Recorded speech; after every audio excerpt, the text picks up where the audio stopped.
This is our carport, but it's not where we park our car. This space is our living, bedroom, kitchen, dining, laundry, and schoolroom all in the one space. We're a homesteading, homeschooling family of 6, building our dream farmhouse from the ground up on 12 vacant acres. This carport is the heart of it all. Whether you're new here or been following along for a while now, welcome to the carport tour.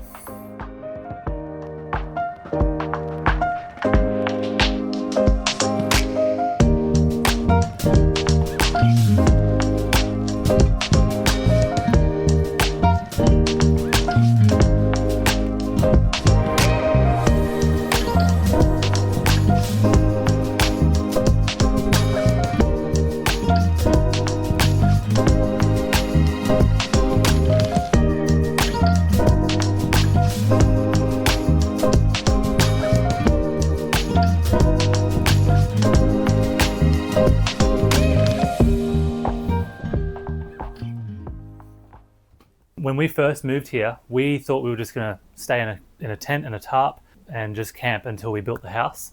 But we had lots of issues with that setup. The tarp kept blowing over, the tent kept blowing over. It was just too cold. The babies were freezing at night, and we just didn't really have a solid space to hang out with the family. We did think of having a bigger shed here. The size that we wanted was just going to be too hard to get through council. It was going to cost too much. So we came up with this plan, which was to buy a 6x6 metal carport, which we got off Marketplace for $2,185. We already purchased all the doors and windows for our house, which are all around us, and getting to utilize them here has been awesome. The flooring here probably could have been a bit more solid, but it's pallets leveled on pavers with some click together floor, and that cost about $400. For the whole flooring setup. It is a little bit creaky, it's a little bit unlevel, but again, it's temporary, it's not forever, and hopefully it'll last us until we get into our house once it's built. Yeah, so we started off with building the end walls where the doors are, and then for a few months we had just plastic on the sides with the 3 windows rested up against the walls. That didn't last very long as it got very windy here. The wind was coming up underneath and ripping it off all the screws that I had holding it down. So we had to make it a bit more solid, a bit more closed in. So all the framing and all the sarking cost about $800. And we framed out the side walls and added all the windows in to be a bit more secure. But that's it. There's no cladding on the outside. We literally just almost live in an alfoil house basically, and it's comfortable enough. The reason we don't have any weatherboard, it's just too expensive. We're just making do, and that's the other thing. Any money that we pour into this thing takes money out of what we need to build the house. So we're just trying to do this on the tightest budget we can and not pour too much money into it. Summer was very hot in here. The roof here would get to 55 degrees Celsius, while this insulation gets to about 31. So it was like 20 degrees cooler from adding 40 mil foil board. The insulation was about $800. We also did buy an aircon. We spent $600 on that, again, Marketplace, and that has helped just sort of take the edge off the humidity in here. Made it bearable if you were sitting in front of the aircon or sort of not moving around too much. Can't wait to be in a proper house, but again, making do what we got. The way we use this entire space is very intentional, and that's definitely more Grace's domain. So I'm going to hand over to Grace, and she's going to run you through exactly how we use each space.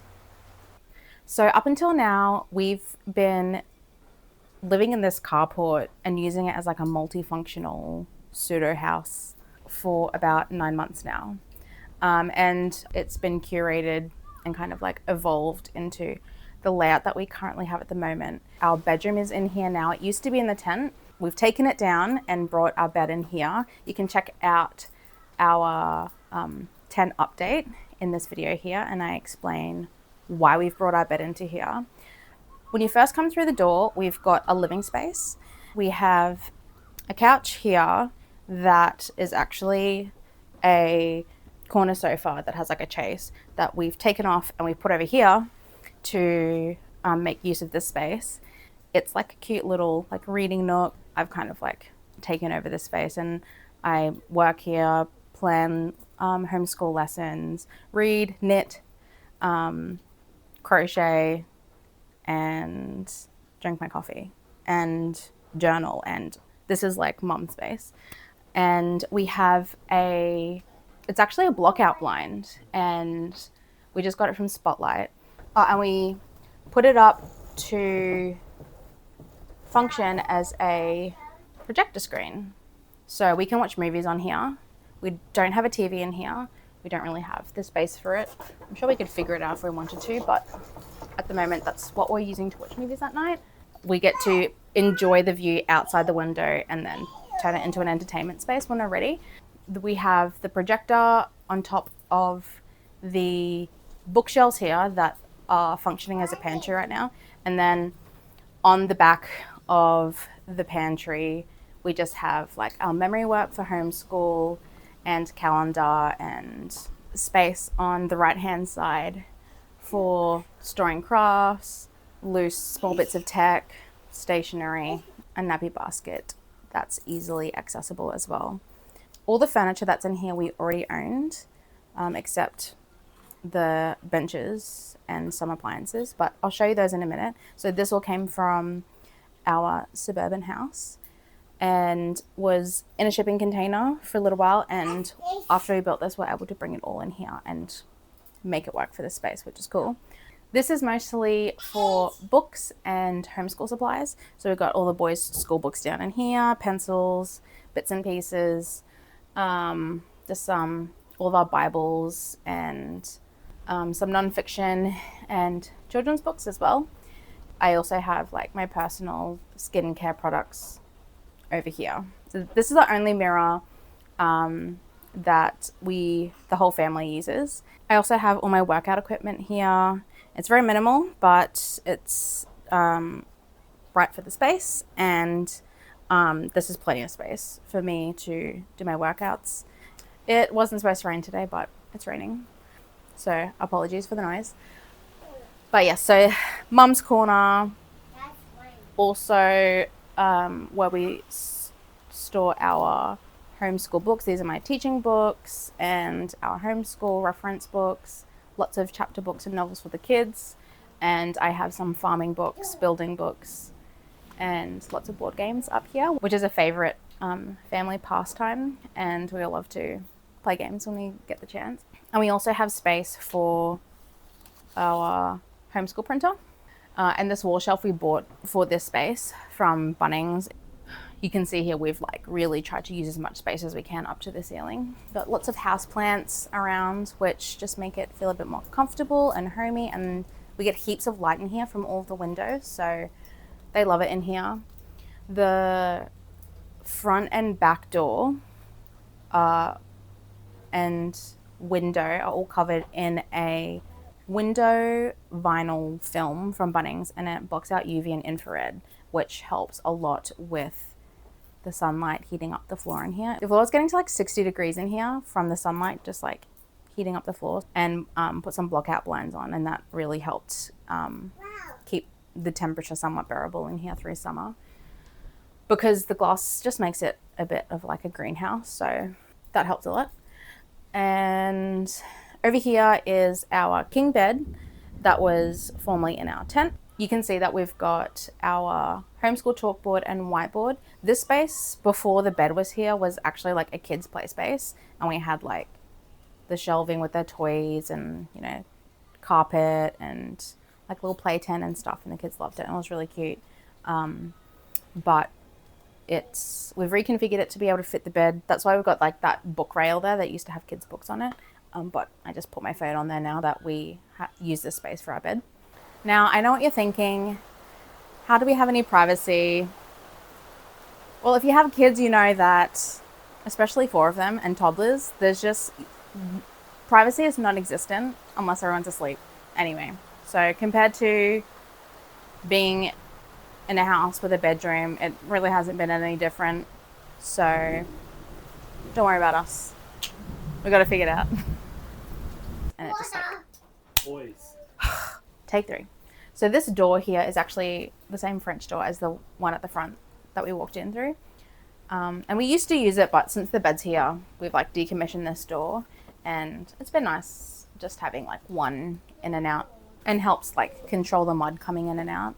So this is a pseudo farmhouse with toddlers, so don't mind the grime. This piece of furniture we bought for this space for the espresso machine. So it's just from IKEA, like I think it's called like a Brimnes cabinet or something. And we have our microwave in here and bread machine and platters and stuff like that. We bought this to have a dedicated like morning drinks space with 6 people in here, with 2 of the older boys able to like cook and do dishes and participate in kitchen chores. It was necessary for us to have like separate functional spaces. So this is actually a like garage workbench thing. We got these off Marketplace, just from one of those like Chinese suppliers. So they're brand new. I think this one's 2 meters long. And this bench top was from Bunnings. We originally were using the bench tops that came with them, but it started rusting. So we chucked this on. Jake did a good job cutting it out, and we just whacked some silicone in there. This sink was from Marketplace. We got it for $20 with the mixer, and this is our water filter tap. We have a 7-stage reverse osmosis water filter down here, because we're bougie like that. Yeah, this is a really functional space. Heaps of room for dirty dishes and the works. Another workspace over here with plenty of space for a chopping board, food prep. We almost always have someone at every bench in here when we're like prepping meals and cleaning up and all those things. Space for the bin. This we bought off Marketplace as well. $200. Works as good as the $2,000 Smeg oven we bought brand new. It has a few little quirks, but it cooks like perfect. So we're really happy with that. 5 burner, like a 900 mils. We'll probably just put this in our house. I don't think we'll buy another oven. I mean, unless someone gave me one, but it just works perfectly fine. I think the mark's rubbing off, but I know how to use it, so I don't need those. So out this window, we have one of our 4-acre paddocks. That's Fontaine's paddock. So we get to enjoy this beautiful view while I'm cooking. And we can also see our house site from here, which is cool. What else more could you want in a cooking view? Like, perfect. This was a cutout from the sink. So we use it as a chopping board now. Needs a wipe. And we store all of our saucepans down here. So the electricals just literally come from a power lead. So we have a power lead plugged into a meter box that we had installed. You can watch our power installation video here. We can run our dryer, washing machine, coffee machine. Some of them we can't run at the same time, like things that heat up and use a lot of electricity because it trips the circuit breaker. So the plumbing is just run from the meter from the town water. It's all hooked up to this, so we've got running water. It's not hot. We just got used to using the cold water, so this is just cold. The lighting is just festoon lights, LEDs, don't use any power at all. This is a bunch of LED festoon lights coiled up in there. And then we have a camping LED bar light, and we use that bar light when we're cooking, and we need a little bit more light in the workspaces in here. So, but other than that, we mostly just use this and a lamp. And that's how we light the space. And it's pretty cozy like that. Our dining setting was from our old house as well. We don't have fly screens, so don't mind the flies. Fits all 6 of us. Works great in this space. We do homeschooling here. Jake works here. And obviously our meals, board games, everything that you use a dining table for. So this is another great vertical space organizer. We just chuck our hats and jackets on here, gets them up off the surfaces and furniture. Keep my aprons here as well for cooking. We have our, if you want to come over this way, we keep our stick vacuum here. This one's a Ryobi one with the battery. Awesome. Don't bother with the Dysons. Get one of those. We have a full size French door fridge here. That's connected up to the filtered water for the freezer. So we have ice around the clock. This kind of like functions as like a butler's pantry. So we have bookshelves from our old homeschool room, and we've used them as our pantry. And it's plenty of space. It's actually more space than like the built-in pantry we had in our suburban house. So these are great. We have a 9.5 kilo washing machine in here and a 6 kilo dryer.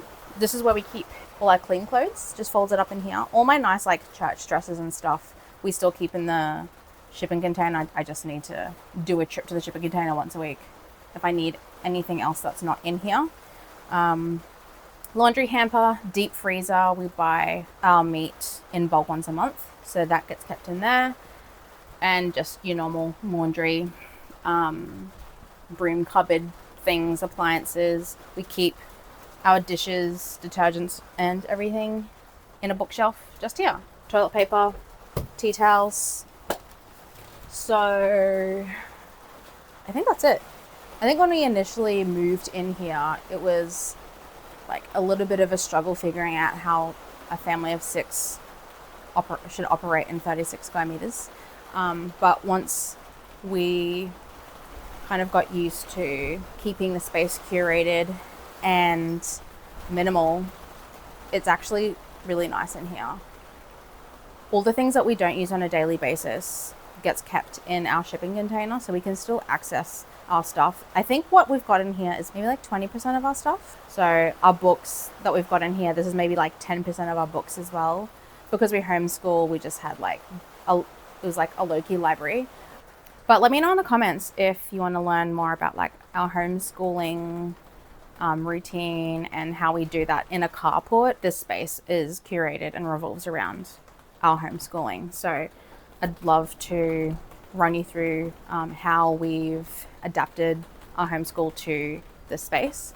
It's a little rough around the edges because it's not meant to be a house. It's just a temporary living situation until we finish our build, which is starting next week on the 17th of April, which is my birthday, which is very exciting. And we're going to break ground. That's going to be the start of our house building journey. During that process, this is where we'll be regrouping every night. All of the decisions that we made on how we constructed and like decided on the fit out and the layout was all made with the intention of leaving it soon. So that's why we didn't line the walls. That's why we didn't go to great lengths to find like cheap or free cladding. That's why the floor's still looking a little bit janky. And you know, there are so many other things that I could have done with this space to make it really cute and comfortable and probably a little bit more functional as well. But I think ultimately I want to remind myself that this isn't the space that we're supposed to be making home. This is just facilitating the build. And right now it's just accommodating family routine and rest. So if you're new here and you're interested in this homesteading, homeschooling, house building journey, please hit the like button and subscribe. We've got so many cool videos coming up with a house build. I think the next video coming up will be the house site plan and the floor plan. We'll run you through all of the decision-making process with those. If you made it this far, thanks for watching to the end. If you have any comments, just chuck them down below. Thanks for joining us on the Brook, and catch you on the next one.